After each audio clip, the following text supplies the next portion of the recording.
Bienvenidos a un nuevo capítulo de Caperuzas. Soy Rocío Gambra y hoy nos encontramos con Claudia Pizarro Pino.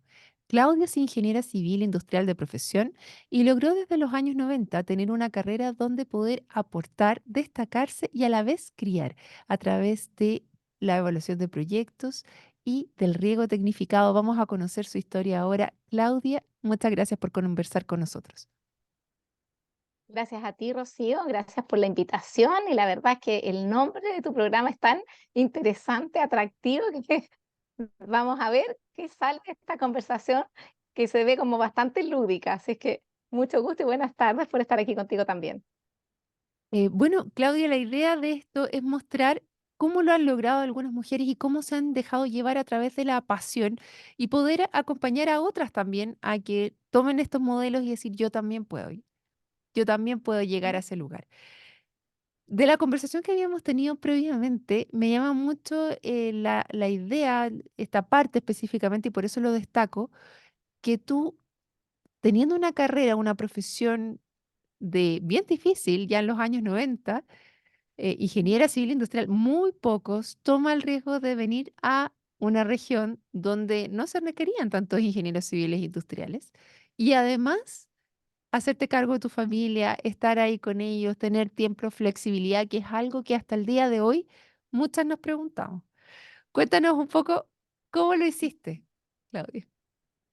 Oye, mira, en realidad creo que le das el palo al gato, porque finalmente las cosas se van dando un poco como se te presentan en la vida. Yo creo que las oportunidades todos las vamos teniendo. Pero aprender a tomar decisiones, yo creo que es una de las cosas más importantes en la vida. Ahora, esas decisiones van de acuerdo a lo que son los valores, la estructura valórica y los sueños que cada uno tiene. Y yo creo que mi sueño siempre fue formar una familia. O sea, para mí era fundamental. Nunca me imaginé una vida sin hijos o sin una estructura familiar. Y lo que más atesoro hoy día, con los un par de años que ya tengo encima, es la familia que hemos construido. O sea, es de las cosas que más me llena el alma. O sea, he hecho muchas cosas en la vida, pero siento que si hay algo que me encanta es justamente la familia que he construido. Y esa familia, cuando te digo familia, es mi familia nuclear con mis hijos. Después se extiende a mis amigos, a la red de contención que tengo, porque mi familia paterna, materna no es de acá, yo no solo nací en esta zona y me siento totalmente sornina, así que ya siento que es mi familia la que está aquí, de corazón. Tengo amigos enraizados que son como mi familia realmente, terminan siendo como familia. Y también me pasa en el trabajo. La empresa que hemos formado, casualmente somos puras mujeres, no es porque también haya querido que así sea, sino que se fue dando. También siento que somos parte de una familia laboral muy linda, que nos apoyamos y nos contenemos, porque en el día a día hay desafíos permanentes que cumplir, que cubrir. Y luego está áreas más filantrópicas como es la fundación, que es la que también formamos con un grupo de amigos, que parte primero como una necesidad de querer hacer algo en la zona más consolidado hacia otros, pero que finalmente hoy día también me llena mucho el alma y siento que también es una parte de mi vida muy importante. Entonces, resumiendo un poco lo que tú me dices, creo que uno en la vida va construyendo su camino, ¿no? Las cosas, obviamente hay oportunidades, se presentan y yo creo que uno tiene que aprender a tomar decisiones y esas decisiones son con cabeza y corazón, no solamente con una parte, porque si no, no te funciona el puzzle muy bien. Y además también hay una parte que se te va presentando en el punto cuando tú dices, ¿cómo es que estudio una carrera? Esa carrera se dio porque evidentemente me gustaba el área de las matemáticas, entré a una universidad que era eminentemente masculina, pero llego al sur porque siempre me gustó la vida de provincia y casualmente me casé con una persona que era de Osorno, así es que termino la universidad a los 23 años y me vengo al sur sin pensarlo. O sea, yo dije, esto es lo que quiero, me encanta, me imaginaba, te mueres, Rocío, yo conocí hasta Chillán en esa época. Y cuando llego a Osorno, no pude creer cuando vi estas vacas que eran enormes, dije, son gigantes. Y de verdad que me encantó el sur, el pasto, el verde. Llegué a una familia que me acogió también muy bien. O sea, fueron muy amorosos. Yo, como te digo, era muy chica. Pero como no quería que esto fuera compatible con la familia, siempre pensé en tener hijos y tener una familia grande, porque yo también vengo de una familia grande. Entonces, Mi carrera y lo que dices tú es cierto, es muy cierto. En ese minuto muchas personas y empresas donde postulé, al principio postulé efectivamente a un par de trabajos, pero me preguntaban qué podía hacer yo. ¿Qué hacía un ingeniero civil? ¿Ingeniero en qué? ¿Y para qué sirve? Y yo ni siquiera yo tampoco tenía tan claro para qué podía servir. Fue como complicado al principio hasta yo misma ajustarme. Pero como mi objetivo siempre estuvo en la familia, en formar esa familia, entonces descarté desde una casi como muy al principio por temas de horario. En esa época no habían, los caminos no estaban tan pavimentados como hoy día, entonces ir a cualquier trabajo también, o sea, todo lo que era la red caminera hacia los campos era lento, ¿De lento cuánto de estamos transitar. hablando? ¿Cuánto estamos El hablando, noventa y Claudia? Que dos el 92. año 92 el año 92. Entonces, evidentemente, era todo complicado. La ruta 5 por ejemplo, claro, era una sola vía. Entonces, todo era, el tráfico era lento. En esa época llovía muchísimo. Yo venía de un clima de costa. Tampoco me había visto involucrada. Llegué en mayo. Así que imagínate, es un momento donde empieza a llover, me toca un clima muy fuerte, muy crudo. Entonces, no, la verdad que esto tuve que buscar una forma de hacer esto compatible con un tema familiar y seguro. Y empiezo en principio a acercarme o sea, le presto servicio a los bancos, como dices tú, en evaluación de proyectos, pero al muy poco andar a través de las mismas empresas grandes que pedían este servicio en los bancos, empresas de leche, de carne, de fruta, me acerco a los productores. Y los productores ya me empiezan a mostrar muy incipientemente las necesidades, sin querer, porque obviamente yo tengo el ojo muy afinado en poder levantar dónde están los puntos de inflexión, dónde voy. Y evidentemente eso hace que empiece a notar que hay necesidades en el mercado, pero que no quería entrar en una necesidad ya cubierta. Es decir, evaluación de proyectos ya hacían otros profesionales. Ingeniería comercial ya era una carrera que se estaba mostrando bastante también. Y ahí habían también agrónomos y veterinarios en esa época que llegaban a la zona a prestar servicio, entonces yo tampoco podía entrar a competir en esas mismas áreas. No le veía ninguna lógica. Entonces, a través de estos productores, que era algo que me hacía mucho ruido, empecé a ver cómo ellos manejaban sus predios, sus planteles lecheros de carne, de fruta, en ese minuto mucha fruta, pero en superficies grandes. ¿Cómo podíamos hacer en vez de hacer un cambio de producción extensiva a una producción más intensiva? Es decir, hacer más eficiente el uso de los recursos naturales, que en ese minuto estábamos hablando de suelo fundamentalmente.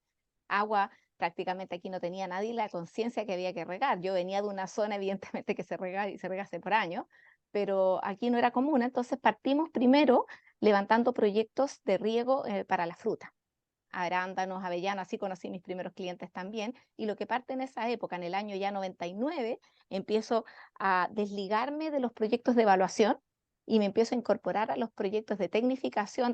No instalo nada, sino que solamente en la parte de ingeniería. También hay una ley, una herramienta parte del Estado que subsidia obras de riego, y entonces eso se apalanca muy bien porque permite apalancar inversión, que permite evidentemente que las personas puedan invertir con mayor tranquilidad, porque si no los flujos tampoco daban. Y eso permite que esto vaya creciendo, y casualmente, como te digo, se va dando también que aparece el tema del cambio climático.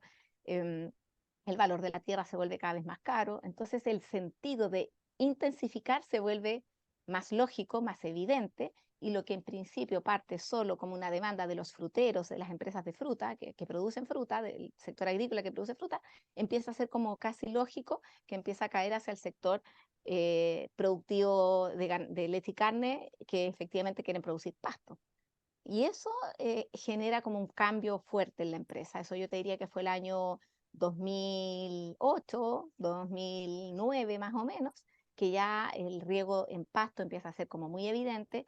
El riego de tazas, que es el sistema neozelandés de arrastre, permite llegar a mucha gente, a sistemas más masivos, que la gente lo vea y lo vea como una cosa fácil de acceder, y que lo puede hacer, si lo hace uno, lo pueden hacer ellos. Y el aporte que nosotros hacemos en el sector es justamente eso, acercar esta tecnología a los campos que antes no tenían no pensaban en regar, y cómo hacer la mejor administración del recurso hídrico. Por eso te digo que también, nunca perdiendo el foco, que a mí lo que me interesaba era siempre generar un aporte en el sector y no estar específicamente en solo el área que ya estaba cubierta por los profesionales que estaban en la zona, sino que donde yo puedo entrar con un servicio adicional. Y ahí entra un poco el manejo en gestión de recursos hídricos, el manejo también en los sistemas de tecnificación. No instalo nada, de hecho, sino que solamente me dedico al área de ingeniería. A diseñar el proyecto, que si un proyecto no está bien diseñado, pucha, la escoba que te queda para más adelante si los planes no están buenos para aquellos que están tratando de hacer esta tremenda inversión que son los sistemas de riego en los campos. Claudia, a qué crees tú que se debe esta necesidad de ir a aportar un poquito más allá? ¿Es solamente un sentido de diferenciación o viene de otro lugar, de algo más profundo? O sea, mira, qué buena tu pregunta, creo que no me la habían hecho nunca. Em, yo la verdad, Rocío, creo que esto tiene que ver con un tema un poco más personal. A mí me encanta sentir que soy un aporte al lugar donde voy. Ahora, a veces uno no siempre genera cambios y de verdad que no siempre depende de uno, pero en la medida en que uno sienta que da lo mejor de uno, se nota en eso que uno hace, en ese servicio, la diferencia. Eso te lo digo en todo, eso es en los niños, en la casa, en el hogar, y de lo poco a lo mucho. O sea, no tiene que haber grandes recursos para que eso ocurra, tiene que haber de pocos recursos a muchos recursos. Y a mí siempre me ha gustado marcar la diferencia, pero tiene que ver conmigo. O sea, yo creo que ahí hay un tema que me encanta sacarle el máximo provecho a las cosas que alrededor mío están. Entonces, pero me refiero al máximo provecho en el tema más profundo. O sea, si estoy conversando contigo, quiero que ese tiempo contigo sea pleno, lo más aprovechado para ti y para mí. Si estoy tomándome un café con alguien, quiero que ese café también sea lo más disfrutado. Si escucho música, si estoy en un trabajo o estoy hoy día desarrollando y viendo cómo podemos mejorar el sector agrícola, cómo podemos hacer para que eso que vamos a hacer como empresa sea lo mejor.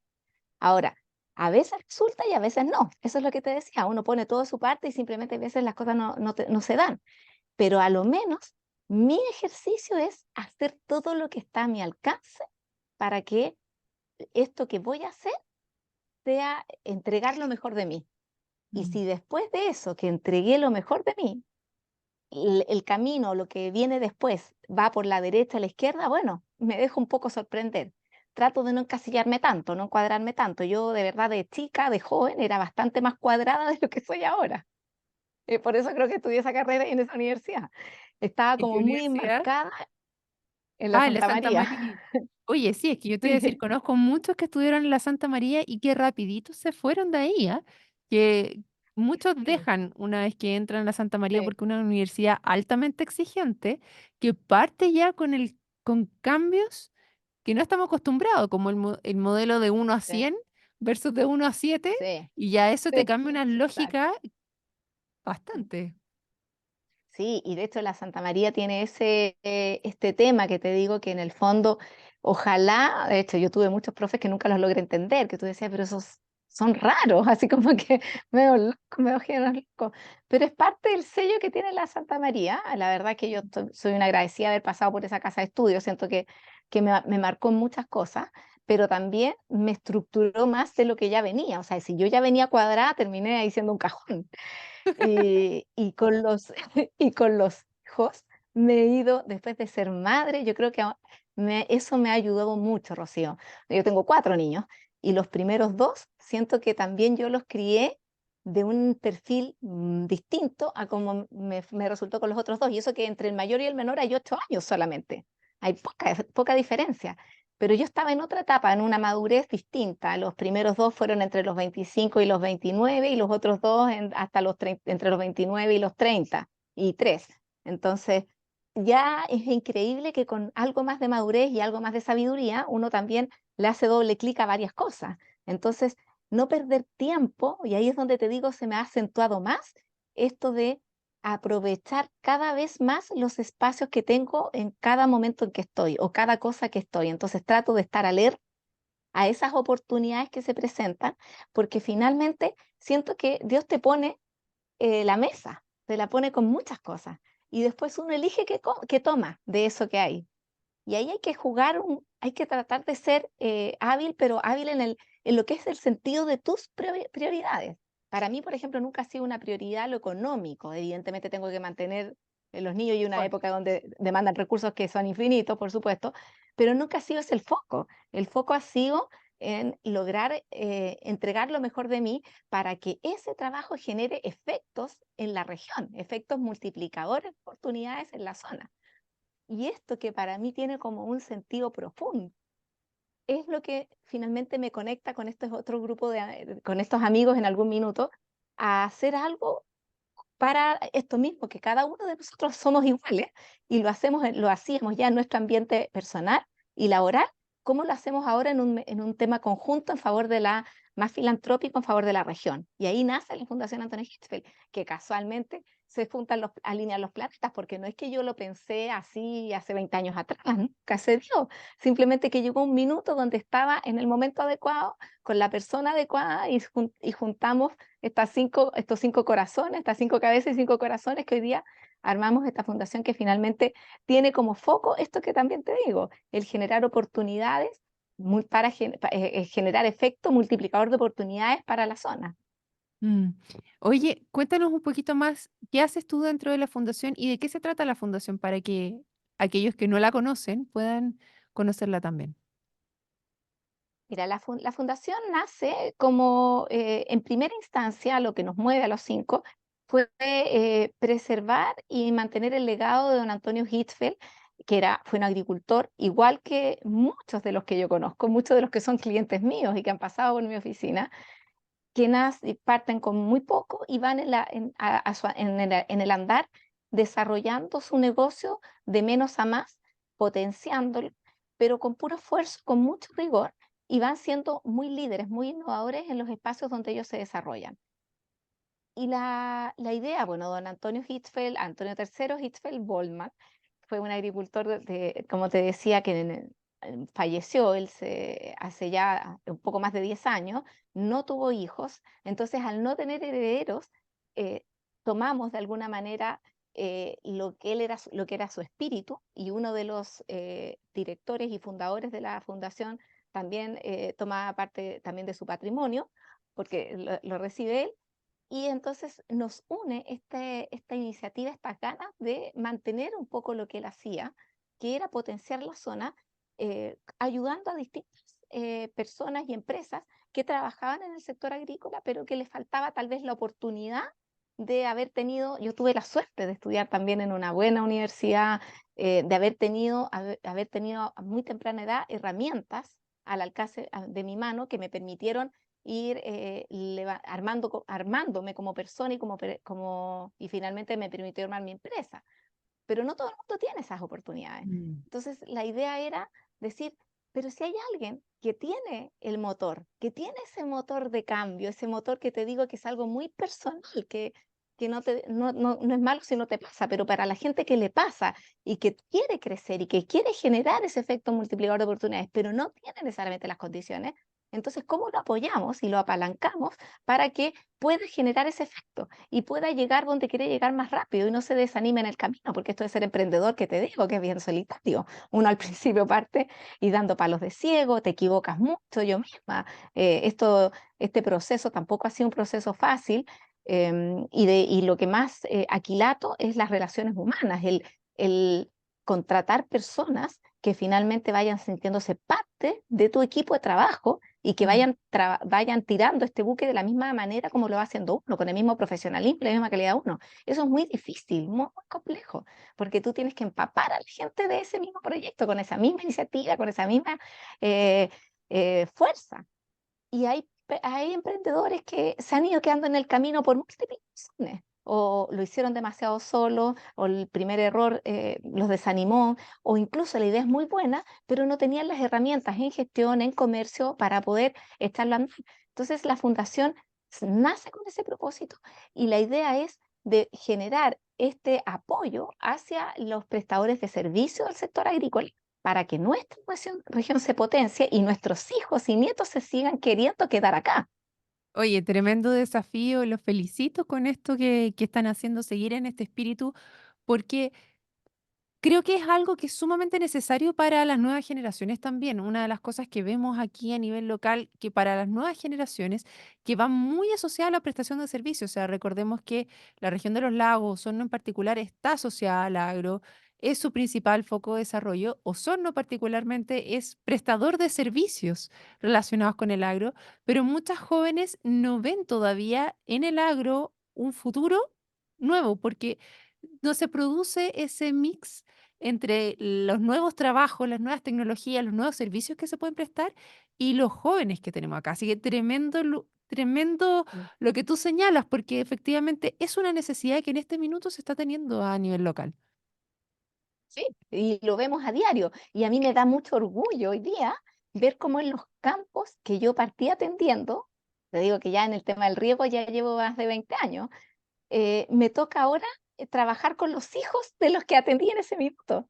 Y digo, pero qué bacán. O sea, se ha ido dando y estas generaciones vienen con nuevos proyectos, con nuevas tecnologías también y vienen a incorporar servicios, porque tú muy bien lo dijiste, para producir alimentos tú necesitas una serie de servicios alrededor que sean de tan buena calidad como el producto que tú estás sacando de estos campos, porque si no terminas, en vez de concentrarte en la producción de la leche, terminas necesitando tú misma comprar maquinaria para hacer tu propia autoprestación de servicios, porque el prestador de servicios que teóricamente con el que confiaba no llega el día, no llega la hora, no llega en la calidad y la prontitud que tú necesitas.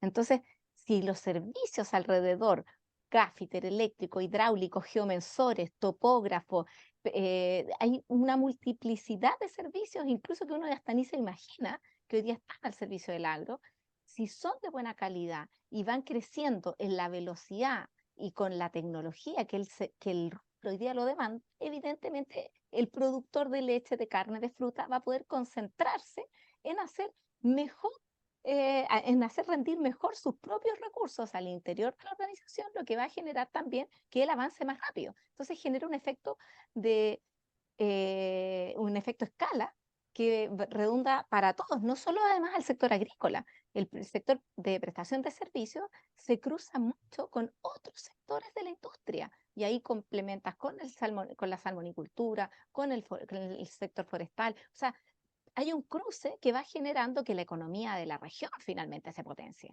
Y no No, solamente tú que se potencia la economía y de ahí de la mano van apareciendo justamente otras oportunidades en otros nichos que son mucho más interesantes. está totalmente de acuerdo, Claudia. Me encanta escucharte hablar con esta pasión de lo que tú estás señalando, pero me pasa que yo siendo muy apasionada, al igual que tú, que también tengo el foco en la familia, de repente se resiente, ¿no? Tú me dices ahora, esos momentos especiales los dedico a, a que sean lo máximo con la persona que estoy. 4 hijos, una carrera, una fundación. ¿Tienes de repente esos roces también dentro de la familia? Te ríes. Sí, evidentemente, y me río porque me preguntaron ayer lo mismo, estábamos en otro tema y me preguntaron cómo lo hiciste con 4 niños. Claro, mi niño más chico, mi hijo más chico tiene 22 hoy día. Y no fue nada de fácil partir con esto. Yo te digo, la época más difícil es la época de crianza, de cuando los niños necesitan y demandan tiempo full. Pero te digo de verdad, te soy súper honesta, Rocío, lo pude hacer porque primero vivía en regiones, entonces el vivir en provincia me permitió mezclar la vida familiar con la laboral de forma muy fluida. Mis hijos estudiaban en un colegio en el centro y partí arrendando una oficina, después pude comprarla cuando ya mejoraron las cosas, pero en principio partí siempre con oficinas en el centro. Entonces los niños, a medida que salían del colegio y me esperaban en la oficina, y había una salita de espera donde un turno, uno o dos, hasta que con el último niño en el último turno subía otra vez a la casa a dejarlos a todos, porque no podía andar acarreando tantos niños cada vez. Entonces tuve que ir buscando sistemas para, en esa época tenía poco tiempo para el café con amigas, te soy bien honesta, ahí no me dio. En esa época hubo que priorizar. Entonces mi prioridad en ese minuto fue obviamente los niños La Vega. Pero cuando estos niños van creciendo, evidentemente ya sus tiempos se demandan mucho menos, pero en ese minuto, si tú me preguntas si es que fui al acto, a la presentación de ballet de uno, a la de natación del otro y al de fútbol del otro, fui a todas. O sea, jamás dejé de hacer lo que para mí era importante, para mí eso era vital. Pero como te digo, pude hacerlo porque también los horarios dependían de mí. Entonces, el trabajar independiente y en provincia, yo siento que es un plus. O sea, para mí fue estupendo. Y lo que me preguntabas al principio, y cerrando con el tema que me preguntaste, ¿cómo lo pueden hacer las mujeres? Es que yo creo que justamente porque soy mujer y porque estuve en el sur, lo pude hacer. Porque tuve la suerte de que, como eres esta carrera que estudiaron, es una carrera que poca gente entiende mucho para qué sirve y es muy masculina, entonces era fácil para mí generar un espacio, porque lo hago desde una mirada también un poco distinta. Y eso me abrió muchas puertas. O sea, yo he sentido siempre desde el día cero que Osorno me ha acogido con tanto cariño. Los agricultores que todavía visito, y de hecho muchos de ellos hemos crecido juntos. Muchos me ha pasado que me encanta verlos, hoy día son abuelos, yo todavía no lo soy, pero yo los miro y tenemos relaciones, no de amigos de visitarnos los domingos, pero evidentemente nos vemos en la calle y seguro que me paro a conversar, lo que antes no me daba tiempo, hoy día sí, porque se van generando lazos muy ricos que es difícil lograr en Santiago. O sea, yo creo que esto no lo habría podido lograr en Santiago, ni la relación laboral que tengo con mis clientes, que terminamos siendo más que amigos. He ido a varios matrimonios y cumpleaños de clientes míos que me han invitado, que se termina generando una relación muy rica. Y por otro lado, también el estar en provincia me permitió nunca saltarme el almuerzo. Para mí es vital. Era el espacio de colegio, llegábamos a la casa, que aquí se puede, en Santiago tampoco se puede eso. Entonces todos los días almorzábamos juntos. Jamás almorcé con el teléfono en la mano. Por ejemplo, para mí eso no existe. El teléfono está en la cartera y está en el computador mientras trabajo. Y el resto llego a la casa y llega la mamá. No, mis hijos nunca supieron lo que yo hacía en mi pega hasta que empezaron ellos a hacer sus prácticas de universidad y ahí empezaron a entender lo que yo hacía. O sea, sabían que yo era ingeniero y que me dedicaba al riego y hasta ahí llegaban, pero el resto de lo que yo hacía, uno me dice un día, mamá, ¿cómo tú me dijiste que te dedicabas a riego en los campos? Y es que esa enfermedad entretenía tu trabajo y tu pega, y él se empieza a meter, hoy día está full en tema de tecnología, en el mismo tema. Ahora, casualmente también han estudiado ingeniería, y yo ni siquiera les dije, yo quisiera que fuera también un artista, pero se fue dando, porque creo que esos espacios familiares siempre los cuidé fuera de la pega. O sea, salía del trabajo y la que llegaba a la casa era la mamá, no la de la oficina. Y hoy día, como mis hijos ya están más grandes, ya además dan menos tiempo de casa, tal vez. Ya, de hecho, dos ya no están acá, solo estoy con los dos más chicos, y los dos más chicos entre comillas, porque también tienen sus actividades, comprenderás que ya son mayores, un poco más grandes, una se acaba de titular y el otro está en ese proceso, empezando a ver qué hace con su vida laboral. Entonces, evidentemente tengo ahora más tiempo y ahora sí puedo ir a excursiones, ahora me encanta subir cerros también, salgo con amigos, o sea, de verdad que tengo hoy día, yo creo que cumplir los 50 y empezar a darme tiempo para mí, cosa que antes había sido imposible. No, tremenda tu historia, Claudia, te agradezco mucho por contarnos y lograr esto yo creo que es como el cáliz que uno busca cuando es mujer y Mm, tiene esta idea de ser profesional también y destacar en su área, poner ese granito extra también de contribuir. Yo creo que es algo que muchas buscamos y estos modelos son tan importantes para poder decir se puede, efectivamente se puede. Así que mm. no tengo ninguna duda que tú eres una de nuestras caperuzas y te quiero agradecer por haber conversado con nosotros el día de hoy. Y en tanto a ustedes que nos acompañaron, les agradezco su compañía y los dejo invitados a un próximo capítulo de Caperuzas. Muchas gracias. Chao, chao.